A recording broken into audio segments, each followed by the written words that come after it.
Rissa with Rissa Tea Party, and you're listening to The E.I.T.H.R, hosted by the one and only Decal. There's no soul more innocent, none more pure. God's favorite. It's Decal, and you're listening to the E.I.T.H.R podcast.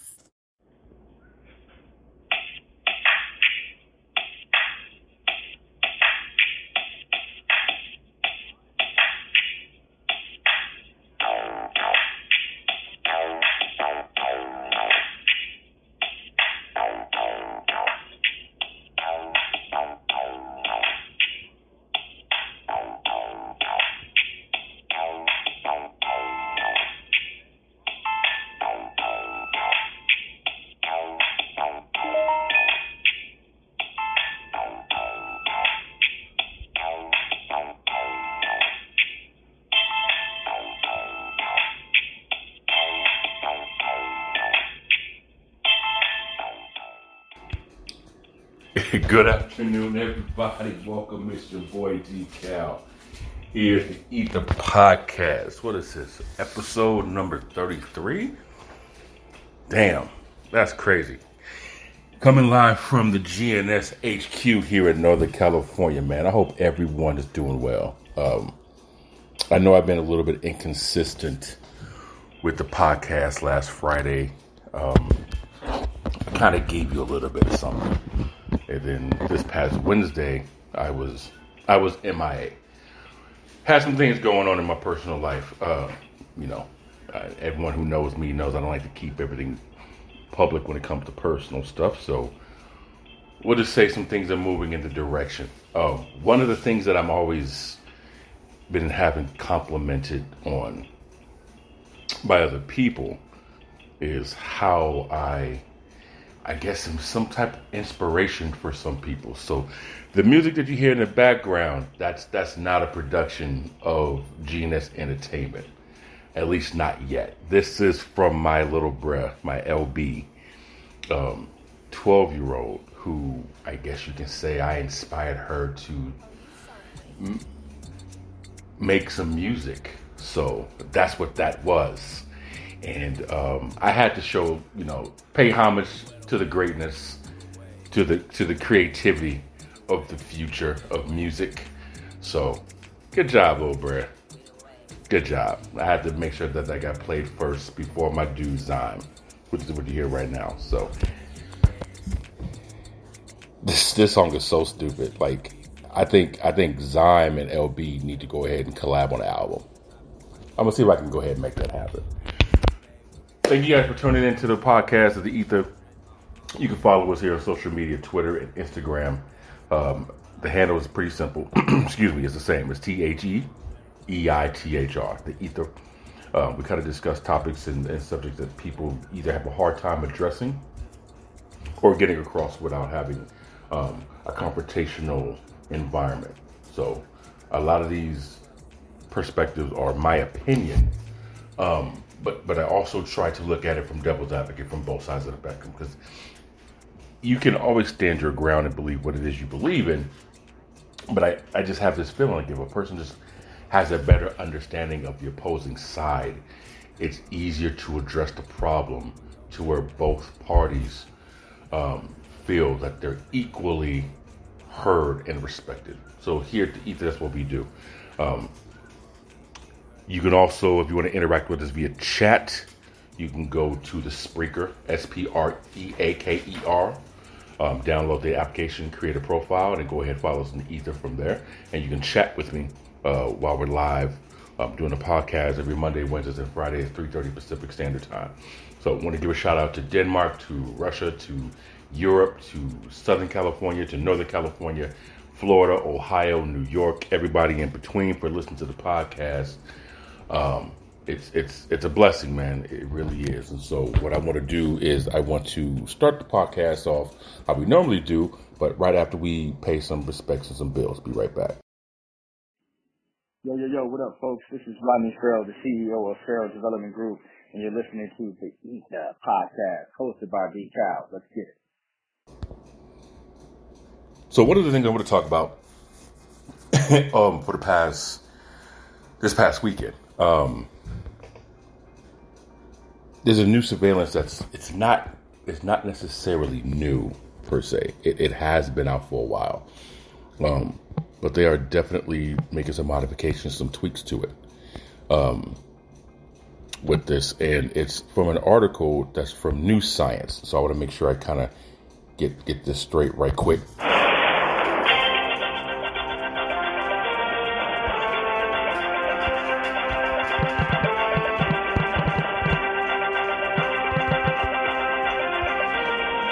This is breaking.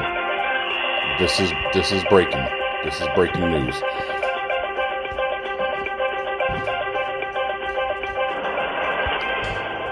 So, with New Scientist, newscientist.com, AI predicts crime a week in advance with 90% accuracy. So, to kind of give you a generalization of what the article states, it goes like this. They take information from, law enforcement database, different agencies, and they create this algorithm that will speak on all the crime that has happened in your area. Okay. And what they do is they use that information, generally speaking, based on the algorithm. And they can tell these different law enforcement agencies with a 90% accuracy what crime, possibly what type of crime, is going to happen predictably, date and time, within, I believe it was like 1,000-yard range, somewhere in the area. So they're getting to the point where they can say, all right, so today is the 12th of August, 2022. Our algorithm predicts that at 6:15 p.m. Pacific Standard Time, based on the algorithm and information that we gathered, we predict there's going to be a homicide on 16th and J Street in downtown Sacramento. With a 90% accuracy is what they're saying. Like 85, 90%.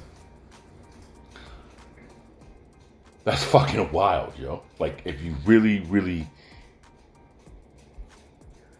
think about that. If you've ever seen the movie Minority Report, Minority Report they used the precognitive. There was Agatha, who was the sister, and then the twins, Arthur and Dash. And Agatha was the one who ultimately had the power, the resources, or the cerebral to predict a murder that was going to happen. And Arthur and Dash kind of co-signed it, if you will. But she was the one, she was the hive, she was the one that the two brothers would listen to, was her. And what police would do, what they would take in the film, Minority Report, what law enforcement would do is they would take bits and pieces of the imagery that they got from her premonition, her dream. And they would take images, or they would take rooms, or they would take angles and reflections, and they would determine where the location was that they needed to be. And determining the color of the ball, if it was a premeditated or if it was an impulsive, kind of also determined the severity of the punishment once they were captured. That kind of determined their sentencing, if you will. I believe premeditated was the heavier punishment of the two crimes. So it was interesting. So you had, you typically, if I remember the movie correctly, you got this information only within a matter of minutes. Maybe give or take 15, 20, 30 minutes time. And you had to put all this together. And they had their transportation of how they would get to the city based on landmarks and intersections and the way certain neighborhoods were designed, and that's kind of how they did it. Which is really interesting because, like I said, it reminds you of the movie Minority Report, where you're now predicting where crime is going to take place based on this information. Now, that's wild because law enforcement can now focus their energies of a presence in a specific area. So you can use that now as a deterrent. If this information has a 90% clip of being accurate, you can deter the crime from happening. Here's the flip side to that. Because I now know your ass is going to be over there at 6:15 because 90% chance 16th and J Street is going to have a homicide. I know ain't nobody on 3rd and J. So I can do something else. Or just like in the movie Minority Report, without giving too much away, I can set something up to happen as a distraction. So I can do something else over here. Because right now the algorithm's only spitting out one violation at a time. Now it's still new.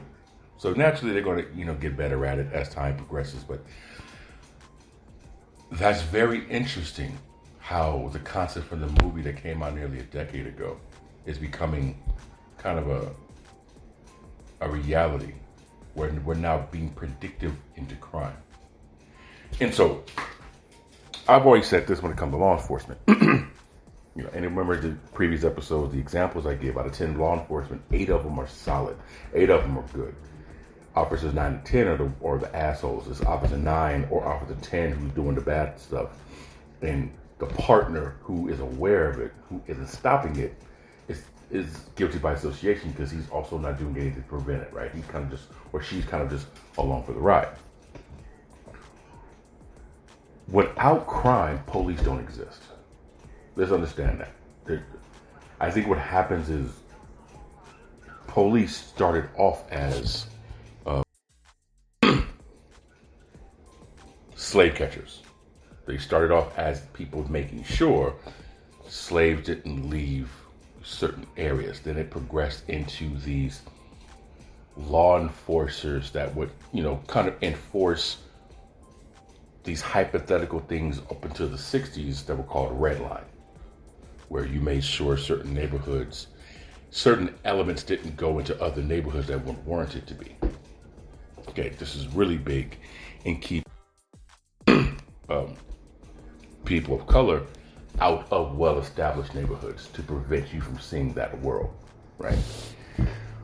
Well, the thing is with law enforcement, with police, they are law enforcement. Their job is to enforce law, is to make sure that you don't break the law, and by committing a crime, by breaking the law, their job is to enforce it.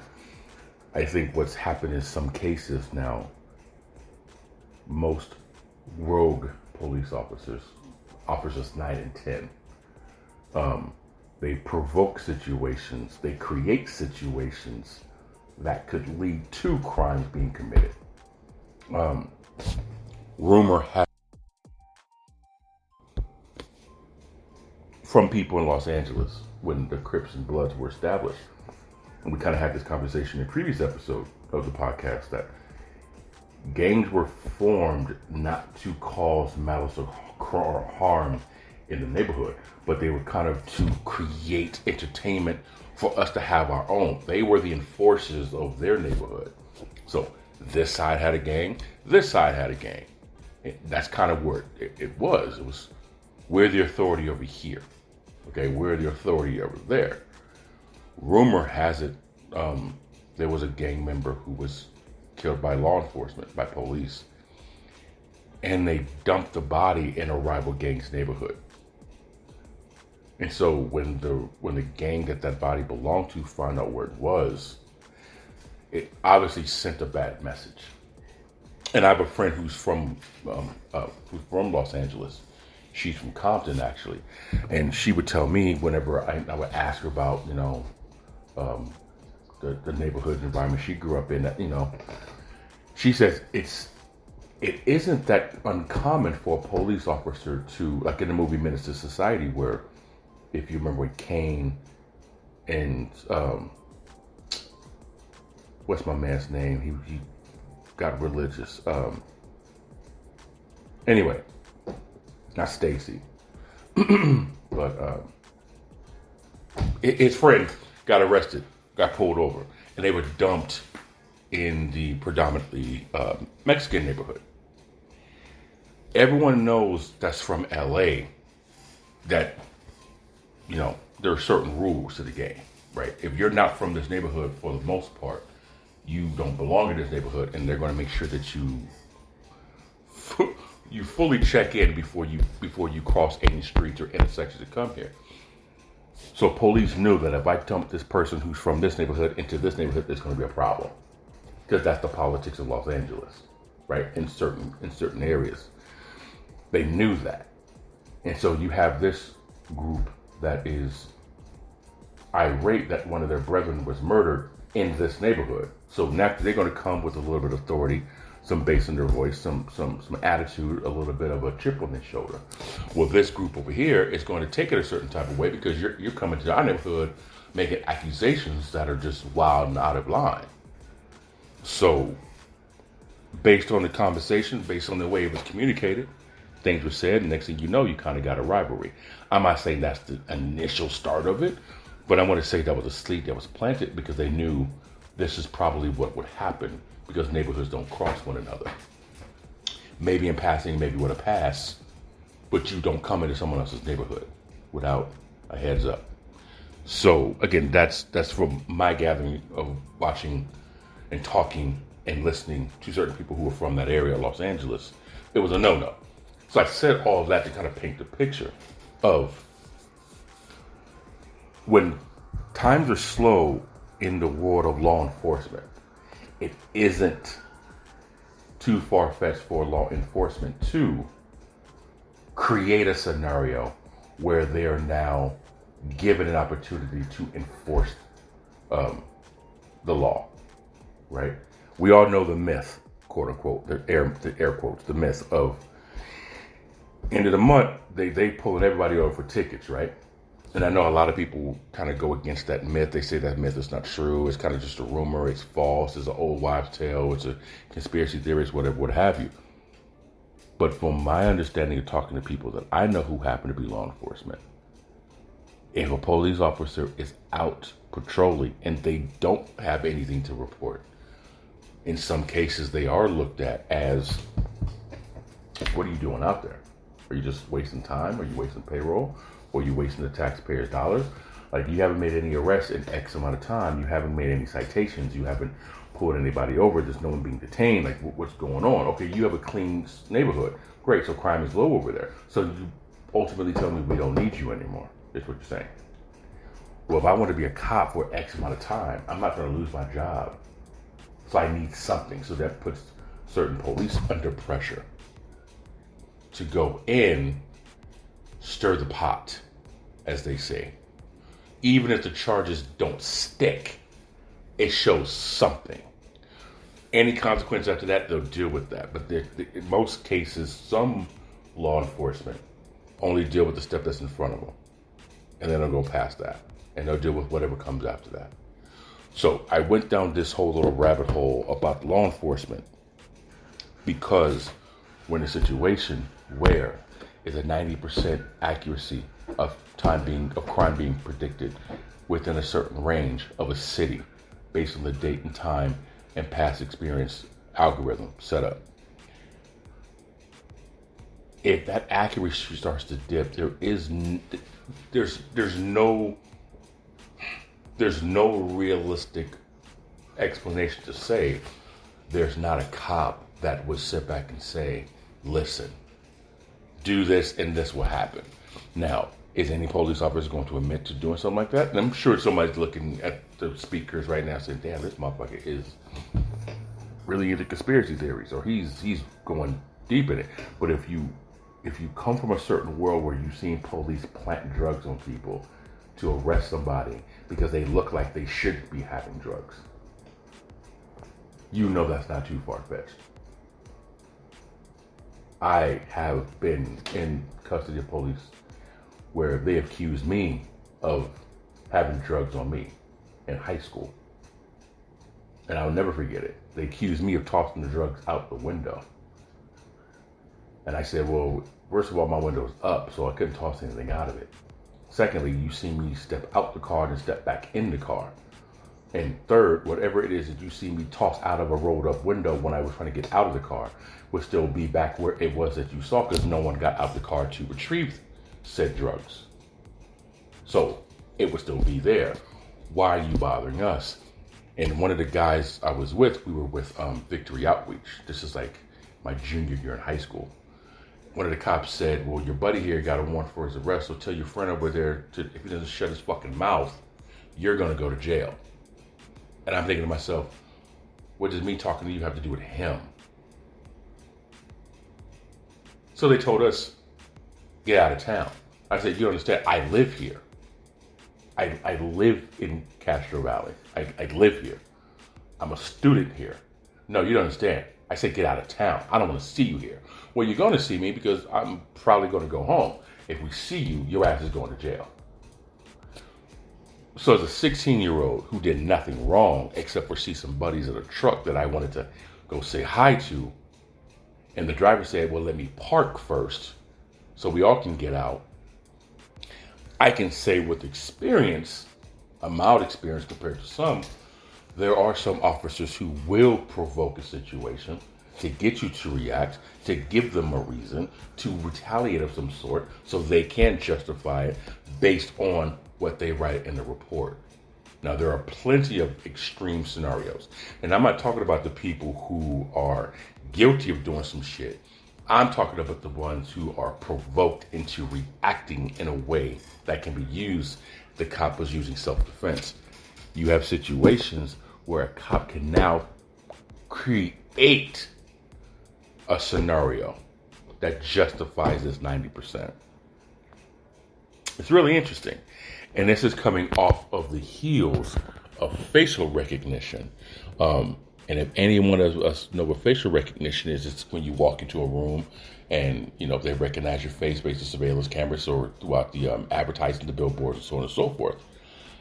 That was be kind of faulty, and we'll tell you how that backfired when we get back from paying some bills. My name is Heather from San Francisco, and I'm listening to D.Cal on his E.I.T.H.R podcast. Hey, this is Marissa, straight out of Sacramento, California, and I listen to the E.I.T.H.R podcast with the lovely D.Cal. Go get him, Slugger. So facial recognition is pretty much like it sounds. And I said, you walk into a place and they recognize your face.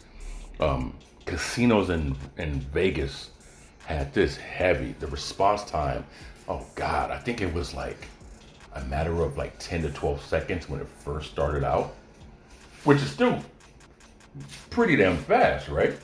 But now it's like within 3 seconds or less, probably faster than that, where at the tables, these casino cameras can recognize your face. So if you are somebody that has a warrant, or you are somebody that's been kicked out, they recognize it. There's this show on Saturday mornings that I listen to, where these attorneys kind of discuss different topics across the country, and sometimes across the world, and they give you a legal angle from it. And I've grown to learn that most people hate attorneys because attorneys are trained to remember what it was that you said. So we hate attorneys because they remember what we said that we forgot in our lives. So when they bring it back into our faces, we can't remember what we said and how we connect the dots. And that's how a lot of us get caught up, because we get lost in our web of lies. So moral of that story is tell the fucking truth the whole time, even if it means that you have to admit that you're guilty. You might be doing okay. You probably do fine. But with the facial recognition, what it was doing is people with more melanin, because from my understanding, the cameras were using shadows. They were recognizing like shadow placement on the face. So, how certain things looked. And that was kind of like a shadowy sketch or etch of your face in some cases. Well, those of us who have a higher contrast in melanin, it's harder for the cameras to detect your facial features. Because again, it goes off of shadows. So what they were saying on the show is one of the issues that facial recognition has become a big thing when it comes to profiling those who are darker skinned is because one of the issues was that. So with this predictive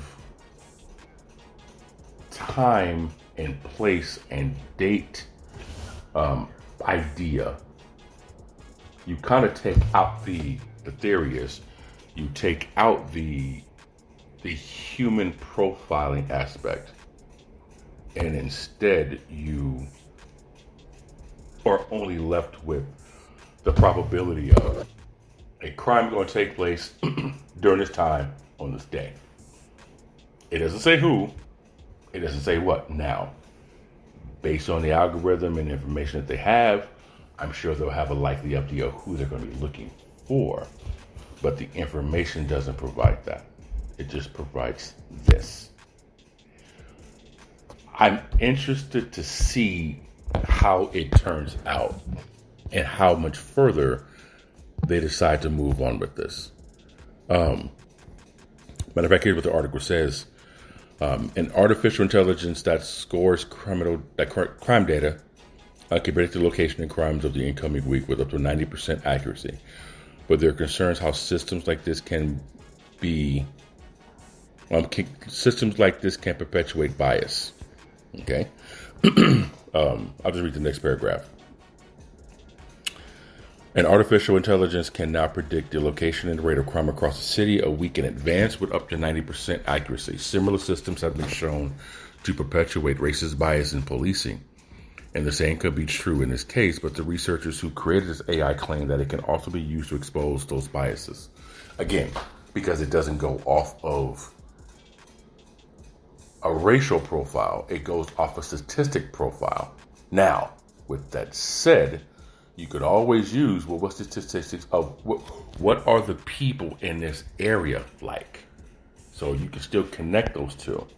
That's a high concern, right? Well, we're not looking for, Mexican people. We're looking for murderers in this area. Okay, well, who lives in this area primarily? Oh, Mexican people. Okay, got it. So you still can apply that element, but they're trying their best to eliminate that element from even being a factor. So you kind of got to give some credit where credit is due on that. At least they're making the attempt. Flip side of that, they're making a heavy attempt to cover their asses so profiling does not look like profiling anymore. Right? A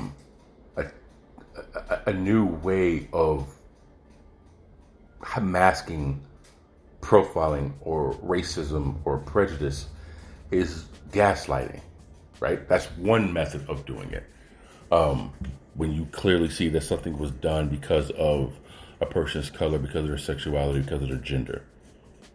You can gaslight that person to still make them second guess or to discredit them from making a case. And one of the things that I want to discuss too is this has been happening for decades. Right, for decades. In previous episodes of my podcast, I've said that, they don't allow anybody of color to own their own TV network, right? I believe Oprah has her, I don't know if it's a network or a channel, but we don't have our own news. We don't have our own, per se, station where we dictate control. Again, Ice Cube and LL Cool J was denied the opportunity to buy one. And for me, that makes me feel like, again, like I said in the previous episodes on this, it's almost like you don't want us to tell, excuse me, you don't want us to tell our side of the story. Because our side of the story might conflict with what it is that you're telling the world about what it is that you want them to hear. So, one of the things in the movie JFK with Kevin Costner and Donald Sutherland, when they're having a conversation, is one of the things you do with in a coup de grace or a conspiracy is you also discredit people. You discredit anybody who goes against you. So the moment they open their mouth to explain their side, people automatically believe you're lying before you say anything, which is interesting, right? Because in situations like when it comes to profiling, a person can legitimately be profiled. However, because you're already viewed as a liar, you're already viewed as a criminal, you're already viewed as a thief, you're already viewed as this negative person, no one's going to take your words any seriously. And even when you are proven to be right, people are still going to doubt you. Yeah, well, you could have done it had you did it. This is kind of a theory that I've always said jokingly. They're trying to cover their asses. I still see there's an issue with that. Like I said the whole time is, if, like I said in my example, if the area is primarily Mexican, as an example, you can always profile you're looking for a Mexican male because your numbers show there's going to be a killing of a male suspect in this area. Well, again, if predominant Hispanics live in this area, you're saying it without saying it. You're kind of saying something without saying anything. So I don't know how accurate it truly really is. But it is definitely the direction that they're going into, right? Another paragraph I'll read. The model predict the likelihood of certain crimes occurring across the city, which was divided into squares about 300 meters across, kind of like sections, if you will. A week in advance, up to 90% accuracy. It was also trained and tested on data for 7 other major U.S. cities with similar level of performances. So, when they do surveys like this, personally for me, I'm always skeptical of where you did this survey, right? When they say, we surveyed 1,000 people, where were these 1,000 people? Who were these 1,000 people? What did these 1,000 people look like? What was the time of day with these 1,000 people? What was the income of these 1,000 people? What was the intelligence, the education, the cerebral of these 1,000 people, right? Did they understand the question? Did they comprehend it right? How were these questions posed? Because you can, listen, podcasting is media. It's the new media. And if you pay attention to certain things, I can ask 2 people the same question in a different way and get a different response. Anybody who's ever watched sports could watch a reporter ask a question to an athlete who is of stature and an athlete who is a no-name. You can always tell by if they ask a fan favorite or a fan villain the question, and how they ask it makes a huge difference on the response that you get. And then people could always sit back and say, well, all I did was just ask a question. I've tried to tell people this for years. It's not what you say, it's how you say it. Because, as an example, no one is going to ask Tom Brady the same kind of question you're going to ask a quarterback like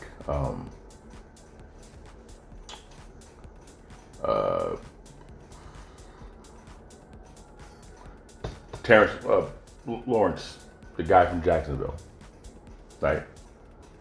Tua Tagovailoa from Miami, right? You're not going to ask Tom Brady the same question you would ask Zach Wilson, quarterback of the Jets. You won't, right? And I feel the more and more we get into this world of social media, where people are more prickly, more crass, more bold on social media, you're not going to ask Russell Wilson these same questions as you would ask Aaron Rodgers, right? Because Aaron Rodgers is now being painted as this individual who is very out there, who's very manipulative with the media, whether you believe that or not. He thinks is a lot of the perspective of Aaron Rodgers now. He has no problem in talking to podcasts and people that he knows and speaking freely about his beliefs and what he thinks. And if it doesn't agree with everyone else, the masses, we judge him. But if you take someone like Russell Wilson, who's a company man, who's a corporate guy, who says all the right things, who's good, clean, and wholesome, right? We'll view him completely different. No one ever is going to interview and ask these questions to Peyton Manning when he was playing. But you would ask these questions to someone like Matt Schaub when he played for the Texans or when he played for the Raiders. You would ask those questions, right? You were not going to ask Bill Belichick of the New England Patriots these stupid ass questions. But you would ask the questions to like the head coach of the New York Giants that everyone's kind of mocking and making fun of him. So your credibility is huge. How much weight did you hold is huge, right? So that kind of plays a part into it. So when you look at these scenarios, you gotta, ask yourself these questions of how things are going to be presented and how things are going to be responded to, because not everyone will treat them equally, if that makes any sense. Kind of a tangent on that is the Deshaun Jackson situation with the sexual assault. I do want to save this topic for another time, but I will say it's very interesting that, listen, what Deshaun Watson did is very, very, for lack of terms, inappropriate. There's no way to sit back and say my man did what he did and was right for doing what he did. Not even nowhere near that. But what I am saying is interesting how Deshaun Watson is being torn apart in the media, which he should be. But no one said anything as egregious, as outrageous, as inappropriate of what it was with two-time Super Bowl winning Ben Roethlisberger. Or the situation that happened with Riley Cooper. Or the situation that happened with Robert Kraft. Everyone remember Robert Kraft with the massage parlor incident, right? No one talks about that anymore.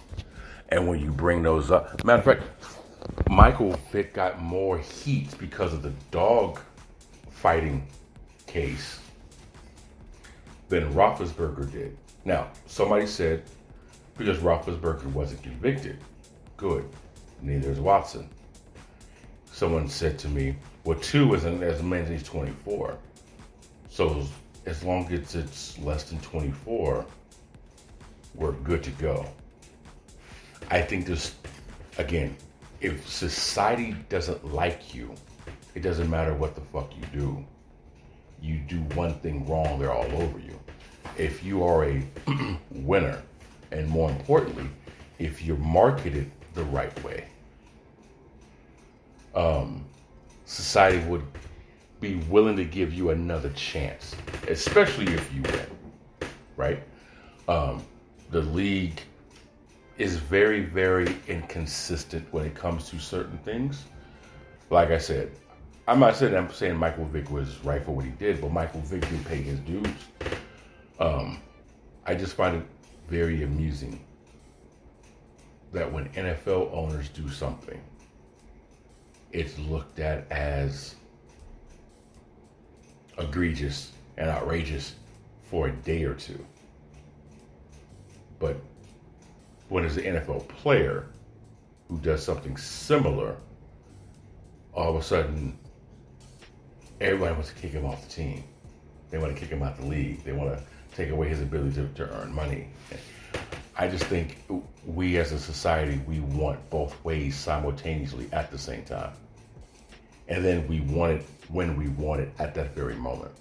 Like I said, the Deshaun Watson situation is a completely different topic. I'm going to get into that another time because I have a personal opinion about that.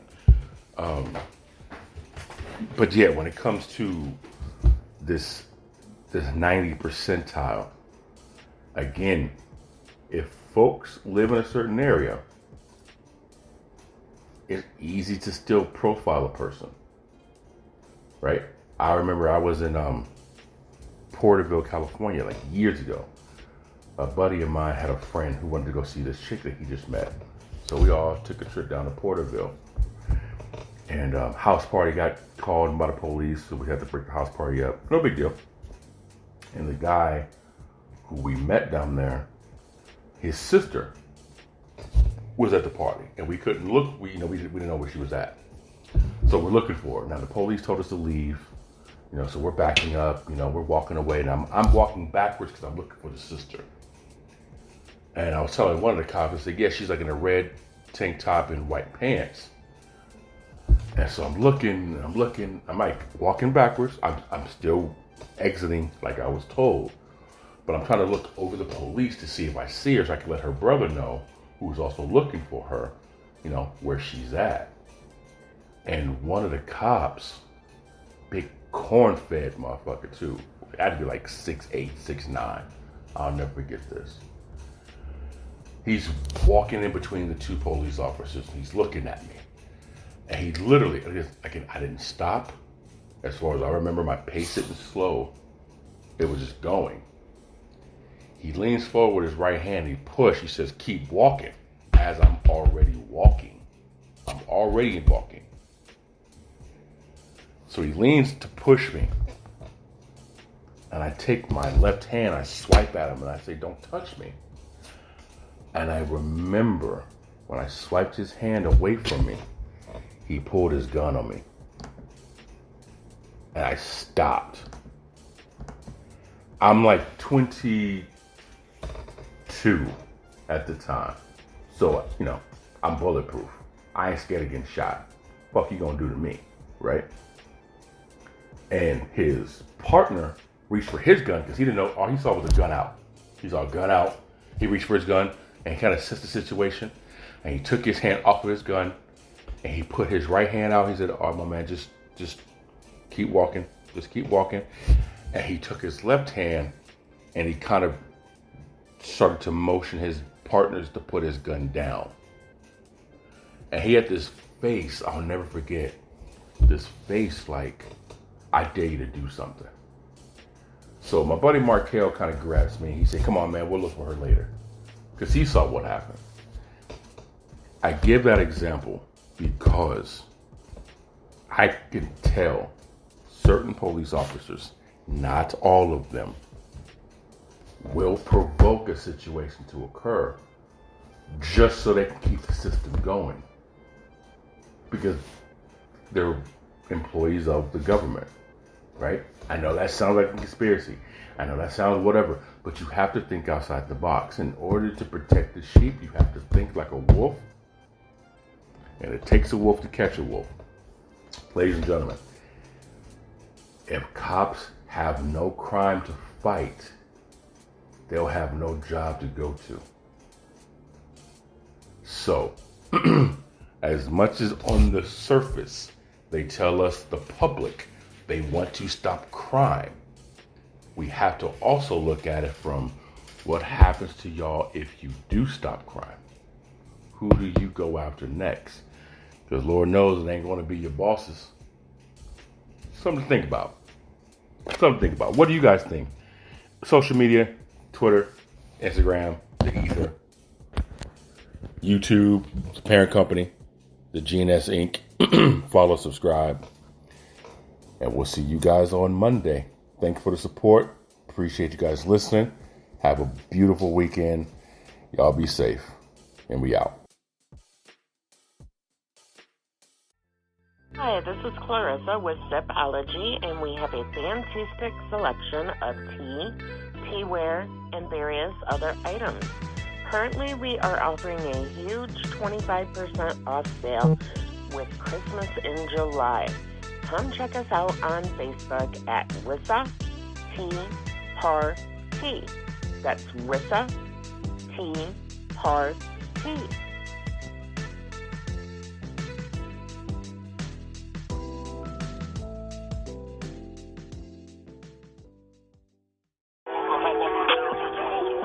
What you know about the dopest dispensary in OKC with wheels? It's the only dispensary in OKC with wheels. Hot box delivery service. Discreet and dependable with all the biggest name brands and exotics, including Cookies, Backpack Boys, Dopes Up, Rap Packs, Baller Jars, Baller Bars, Carts, and more. Make sure you hit them up at 405-835-0222, 405-835-0222, 405-835-0222. HotboxDeliveryOK.com.